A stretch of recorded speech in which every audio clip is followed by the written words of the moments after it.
conservation area. It's a designated area of outstanding natural beauty. Now in England we have 34 areas of outstanding natural beauty and 10 national parks. Both of them are types of conservation areas, and there's only one slight difference. There's an extra layer of protection to a national park than there is to an area of outstanding natural beauty. There's nothing less beautiful about an AONB, it's just governed ever so slightly differently.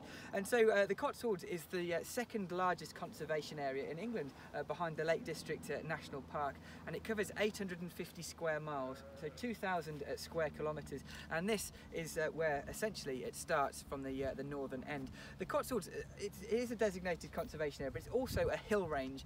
So what constitutes a Cotswolds place is if it's in the hills and it's made out of that honey-coloured stone, and that's what you get when you come out to the Cotswolds. So this geographically is where the start of the Cotswolds is, and from this point it stretches all the way down to the city of Bath, which is 90 miles away in a southwesterly direction from here. So the Cotswolds isn't one big blob, it's kind of like a sausage shape going down to Bath, which is the southern end of the Cotswolds.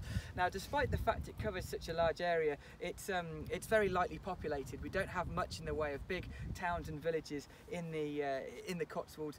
Chipping Campden is actually one of the larger places. It's got a population of about 2,000 people. It's not particularly big at all, but we do have these big population hubs to the edge, and if I name them, it'll give you an idea of the geography of the area. So to the north, 15 miles to the north, we have Stratford-upon-Avon. We can just about make it out over there. It's about 4/5 of the way to the horizon. You can see like a slightly lopsided golden field, and just south of that golden field is Stratford-upon-Avon. It's not a Cotswolds town, it's to the north of the Cotswolds, but it's kind of like the northern gateway to the Cotswolds area of outstanding natural beauty.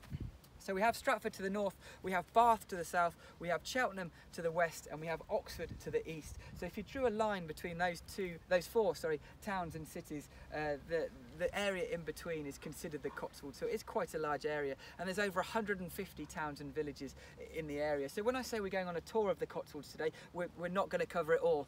You'd need about 3 or 4 weeks to cover the whole of the Cotswolds, and so yeah, we'll just be covering a few of the highlights of the northern part of the area. So despite the size, the population is very low. It only has a population of 85,000 permanent residents. To give that a little bit of context, London covers an area of approximately 650 square miles, so 200 square miles smaller than the Cotswolds, and there's 8.5 million people that live in London, so that gives you an idea of how quiet it is when you come out here. And that's the great thing about these AONBs and the national parks we get in England. We're a very populated country. We're just a small rock on the side of Europe, but it's very populated. But we do have these protected areas that are kind of like our wilderness areas. Certainly not like the wilderness areas you might get in Canada, but we have these much quieter protected areas that are a lot quieter. So when you come out of London, it's only 2 hours on the train. It just feels a completely different pace compared to the centre of London. So this is where it starts, and as I said, it ends down in the city of Bath. And largely speaking, it's still an agricultural area. 80% of the land is still used for farming to this day, predominantly arable farming these days. So a lot of wheat, a lot of barley, and a lot of oilseed rape. They're the main things that get grown here in the Cotswolds. But sheep farming has had a huge impact on this area. If you go back hundreds and hundreds of years, people have always lived in the Cotswolds, but it's always been lightly populated, and it's been lightly populated. But the people that lived here used to farm on the lands. They used to grow their own produce, and they used to live in very primitive towns and villages in the area. It's sort of shanty shacks, essentially, is what they used to live in. And they used to, they're subsistence farmers basically. But around the turn of the 10th century, they introduced sheep to the Cotswolds, and this had a lasting impact on the area. Now, as you can see, we still have sheep here, but we hardly have any compared to what we used to have in this area. The sheep that we had was a very distinctive looking sheep, a particular type of sheep known as the Cotswolds lion, and this lived in the area, and it was they introduced it to the area, and it grazed on the wonderful hillsides that we have here, the rolling hills that the Cotswold is famed for.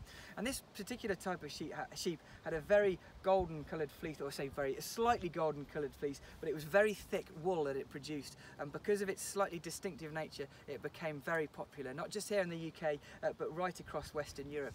And because of the popularity of the wool, the prices went up, and the people in the Cotswolds went from being very poor to very wealthy in a short period of time. And that is why the Cotswolds gained its second look. We have always had this natural beauty, the rolling green hillsides, but The second sort of distinctive feature of this area are these beautiful towns and villages that are made out of the honey-coloured stone. So what they did once they'd got this wealth was they invested it in properties by building these wonderful towns and villages out of the native honey-coloured stone. So the honey-coloured stone is just behind Doris over here. This is it's a type of limestone, an oolitic limestone to give it its geological term, and you'll find it right across the Cotswolds. All the towns and villages are made out of this honey-coloured stone because you find it underneath the soil that we stood on. The Cotswolds is an outcrop of Jurassic rock that was formed millions of years ago.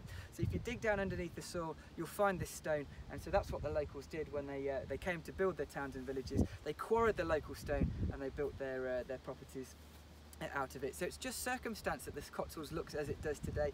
They've just used the local stone, and because it's a protected area, it's not changed. Places like Chipping Campden, there's evidence that people have lived there since the 7th century, but there's still a house that's standing there from the boom in the wool industry. They're called wool towns these days because they're sort of built on the wealth of the wool industry. Chipping Campden is a fine example of that, where you've already spent an hour walking around. And the oldest house still standing is called Greville House, which was built in the 14th century, and then the rest of the town evolved around a little bit later, around the 16th and 17th centuries, and it's not changed.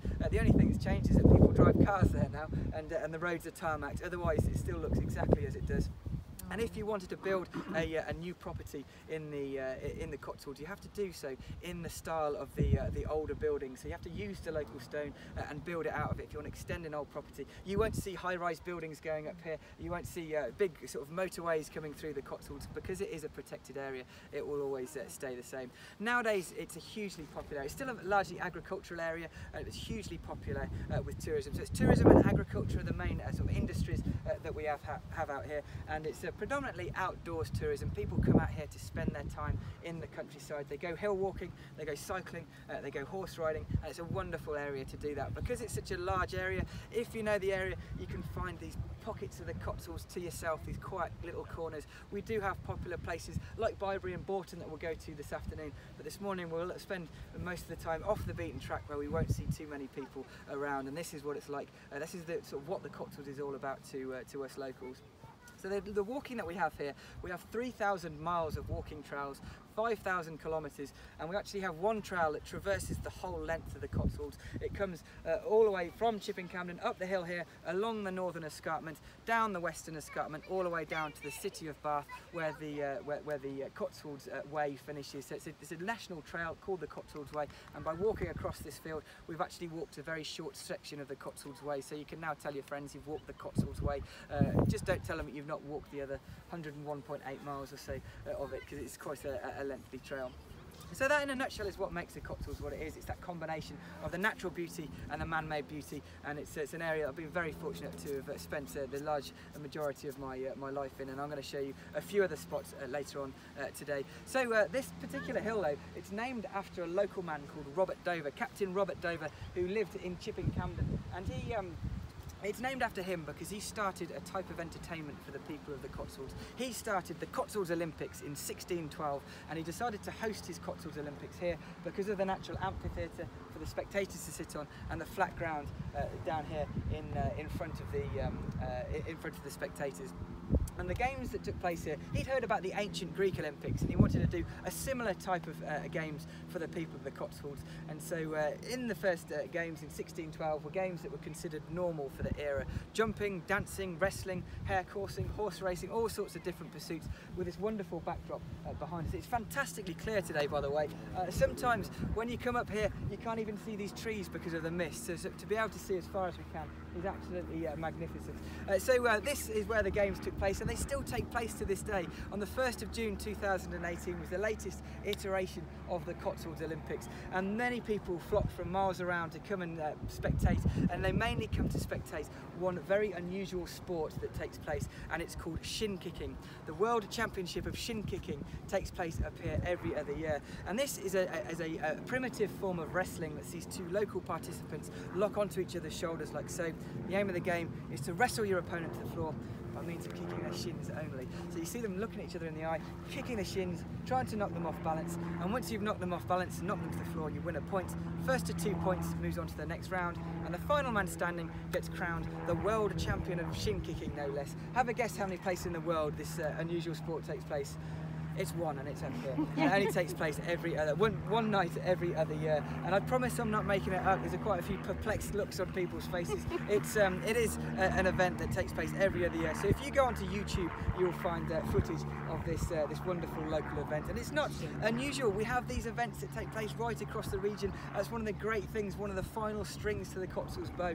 We have the natural beauty, the man-made beauty, and we have these strange quirks and traditions that have been passed down from era to era, generation to generation, and the locals want to keep them going.